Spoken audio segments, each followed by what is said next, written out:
Hey sis, let's heal.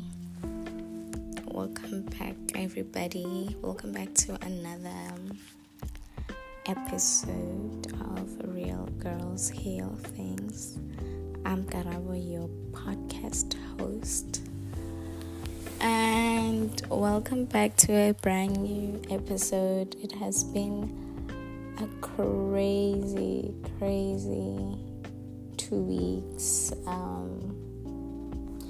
I almost didn't even record this episode because I'm honestly so drained, emotionally. I'm drained physically. I am just going through the motions, but I thought to myself, I have committed myself to my baby. This is my passion project, so I don't want to drop the ball on it, honestly. I guess there's just so many things that are going on in my head right now. I'm just trying to compartmentalize. Yeah, that word. I'm just trying to get my head in the right place. And also, I know I always say, I'll do this when I'm feeling better, or I'll record this when I'm feeling better, and I'm trying to get out of the habit of doing that. I think I mentioned that in my first ever episode. So I just constantly have to remind myself that,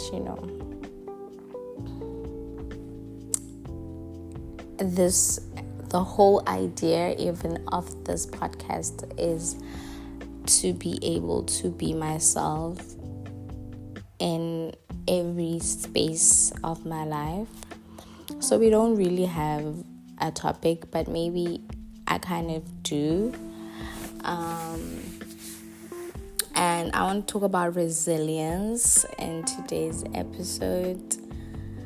I don't have an actual real topic, but I know I just wanted to delve into what resilience means for different people, for me, and just how I was just thinking with this big move that I made and my decision to literally pack up my entire life and come to a different country.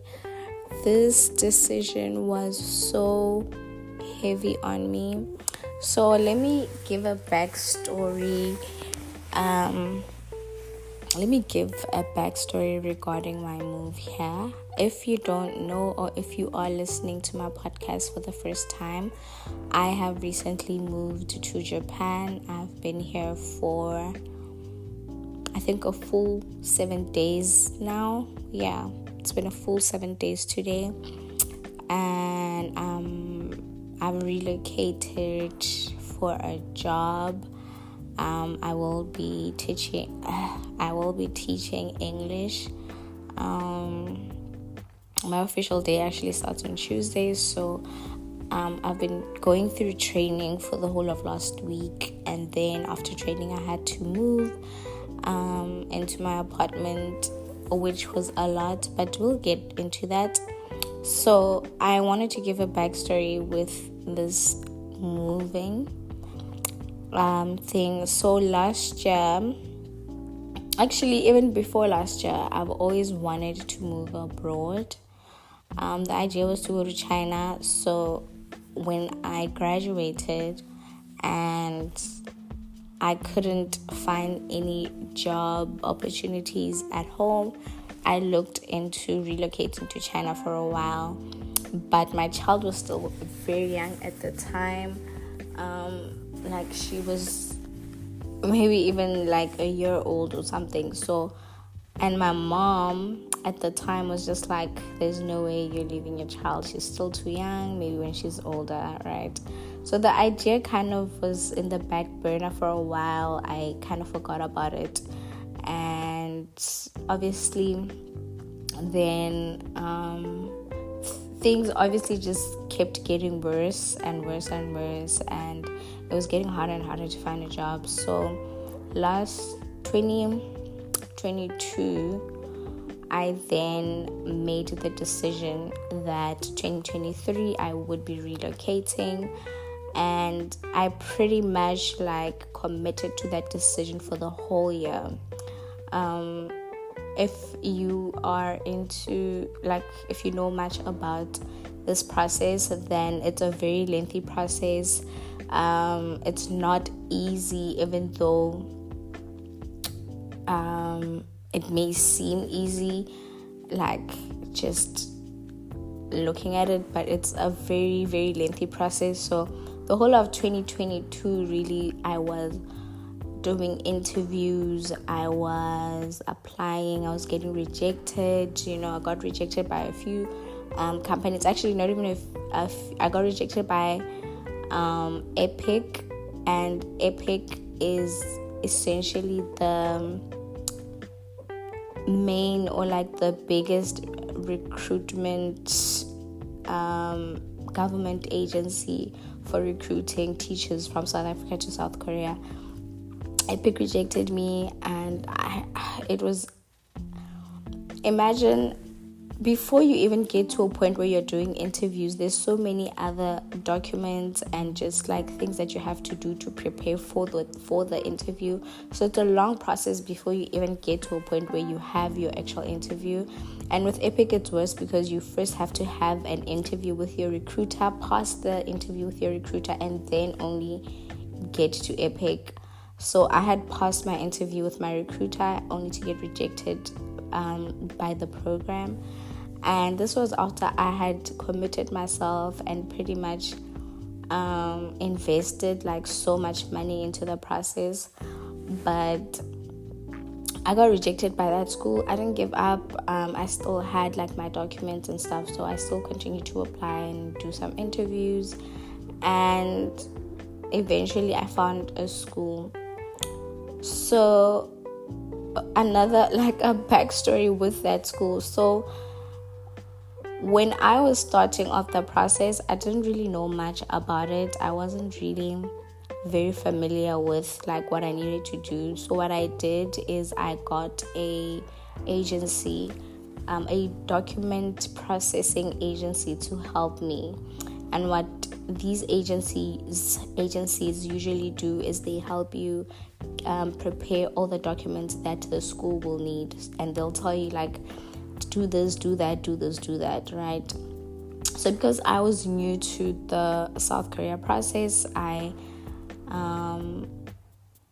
got an agency. I paid them a whole lot of money for them to help me get my documents, and then the process began for me. And obviously it's an agency, so I trusted them. I thought my documents were okay. I got back my documents, they sent them back to me, they did everything, and then once I received those documents, I was able to apply for the jobs. And when after Epic had rejected me, I got another offer. I took that offer. I went through the whole process with it, which is also a lengthy process of accepting the offer, sending your documents to South Korea, signing your contract. It's also a very lengthy part of the process. I went through all of that. I remember I had 5 days before I had to board my flight. And I remember something in me said, don't book your flights yet until, no, not 5 days. I had signed the contract and I had mailed it. So I was waiting for them to receive the contract and my documents. And by the time they received them, they said I must give them a few days so that they can go through them and then check if everything is fine. I'm thinking everything is fine because I had a whole agency help me through that. So how can my things possibly go wrong? So at that point, I'm trying to figure out a way to book my flights. Mind you, I had already prepared everything. I had because I think at that time it was only a few weeks before my start date, my contract start date. So I had prepared everything. The only thing I needed to do was book flights. But I was like, let me not book the flights yet and wait for them to get back to me once they receive my documents. I kid you not, by the time that they received my documents and I went through the process, my visa was declined. They declined my visa after going through every single step. After 1 year of preparing for this, of me actually getting the offer and signing the contract and actually thinking that in a few weeks I will be leaving for South Korea, my visa got declined. And my life literally just fell apart in front of me, because when they say don't put your eggs in one basket, I had put all my eggs in this basket, because I knew if I didn't get this job, I genuinely don't have another plan for that year. And that was last year. Yeah, that was last year. So my visa gets declined. They have my documents, even though they say the documents, they say there was something wrong with my documents or whatever. I don't really even understand what the issue was with the documents. I was so defeated. I never even bothered to find out. I just got that rejection email and I was so traumatized. I was so distraught. I was so distraught. Imagine, I had been packing. I was so sure that this was going to happen. I mean, I had signed a contract. But yeah, they reject my visa and they even tell me that I might not be able to reapply again because of the issue with my documents. I might need to wait 3 years before I can apply to South Korea again. And I really just thought my life is over, because what else am I going to do? And honestly, that was the beginning of a very tough life for me, because of how much I had invested in this trip happening. So I basically had to restart everything and replan everything. And in hindsight now, I wish that I didn't give up when I did. I wish even after receiving that rejection, I had just continued to look for more jobs the same way I did when I was rejected the first time. But this one really threw me off. I remember just saying, I'm never actually going to apply overseas again. It hit me so hard. I think I cried for a week. I cried. I had no plan. I didn't know what my next plan was going to be. I knew that finding a job in SA was going to take too long, because I had been applying and nothing was happening. So I was so frustrated. I was so worried for myself, for my kid, for my future. I really didn't know what I was going to do. And so I just, I tried to apply home. I got a few jobs that didn't work out. For a few months, I would be in this job, it won't work out. I would be in another job, wouldn't work out. I've been scammed by jobs. I've just been, after that rejection, literally it was my downfall for a lot of things. There was just no stability in my life. And, it was so hard. It was really just a very hard year for me. I think eventually, once I had licked my wounds and accepted that the South Korea thing didn't happen, and after the last job that was also just made me lose my mind, I said to myself, there's no way I can keep doing this, jumping from job to job in SA. It wasn't working out and it was just destabilizing me. And I told myself, let me try again. Let me try and apply again. I started that process from scratch again for the third time. For the third time, I started again from scratch. And if you've applied overseas, it is draining and it needs money. It's not easy. When I got this Japan job, to be honest with you, at this point, I wasn't even applying to South Korea or Japan or China. I was applying everywhere. Every job opportunity I saw abroad, I was applying for it.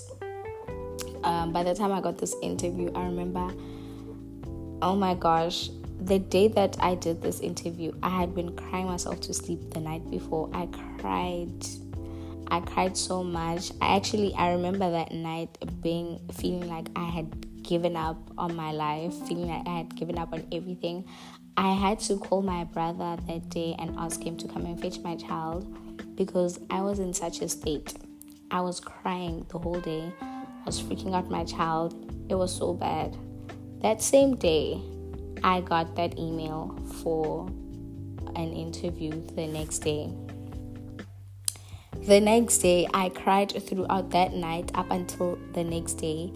Literally 30 minutes before the interview, and I'm telling myself, I'm actually not going to do this interview. How am I going to, get on my phone, because it was like a Zoom interview, and actually do this? And also because I've done this interview before, I know that it needs preparation. Like, it's not the kind of interview that you just get on, So already I'm just thinking, damn, I'm doomed.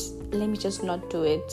And also I'm just thinking, I don't have the resources to go through this process again for the third time because I've already done it so many times. But something in me was just like, get out of bed, bath. And this is maybe 30 minutes or 40 minutes before the interview. And I get up, I get on that Zoom call with my eyes swollen, my voice shaking. Oh my gosh, I remember that day. It was a lot. And I got through that interview, and I remember there was a few questions I couldn't answer, and not because I didn't know them. I kept zoning out while I was on that interview. I kept zoning out because I'm thinking, can they see I've been crying? Can they see? Can they tell? Is my voice shaking? I'm focusing on the wrong things. Damn. And I get through the interview, but at that point I'm thinking, I fumbled it, and I'm kicking myself. I'm like, I shouldn't have taken it. I should have asked for a postponement. I'm just saying, oh my gosh, I fumbled. And I kid you not, I think a week later, I had gotten the congratulatory email. I had gotten accepted into the program.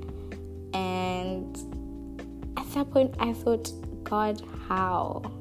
I did so bad on that interview. I don't remember answering one question accurately. I don't remember, and Japan. Also, I'm just when did I apply to Japan? I remember applying everywhere else, but I don't actually remember sending out my CV to Japan. That's how much I was aggressively applying. And yeah, so that's the backstory of how this whole thing happened. And every day that I'm here, it's so tough.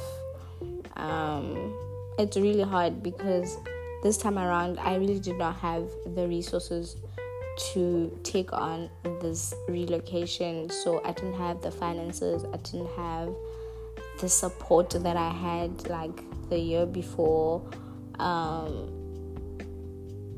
It was just a lot. I think even emotionally, it was a lot for me to deal with.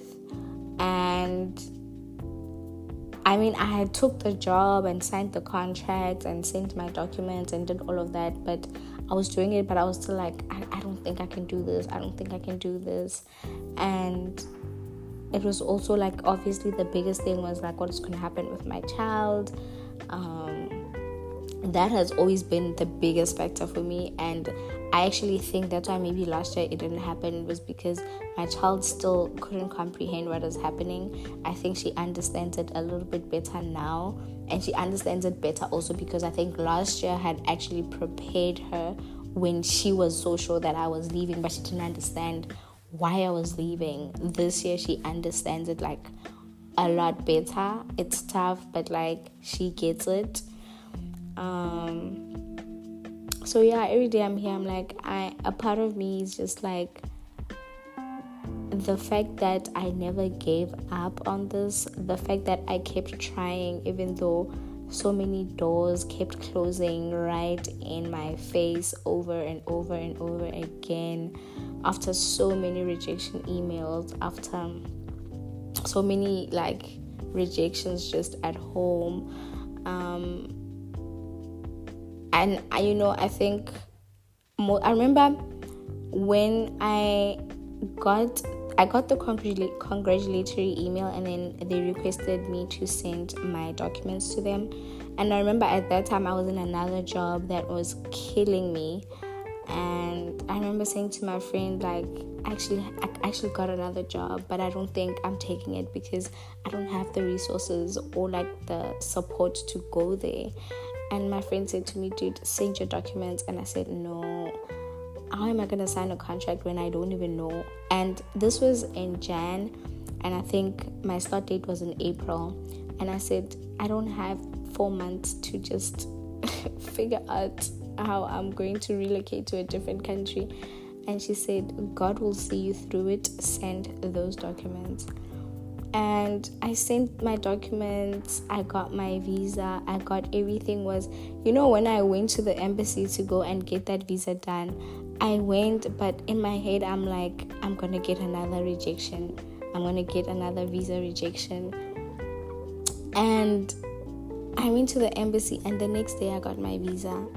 I got that visa, and I thought to myself, God, how you are doing all of this, but I don't even know how. Like, how am I going to make it here? How am I leaving? How am I gonna reach Japan? With what money? With what? I had no idea how this was going to happen. And when I tell you guys that I had no idea, please believe me, I did not have a plan.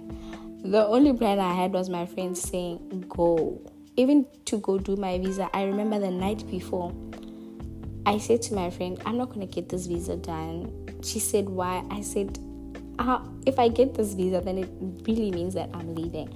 And I still don't know how I'm getting there. And my friend said, we will make a plan. Just go and do that visa.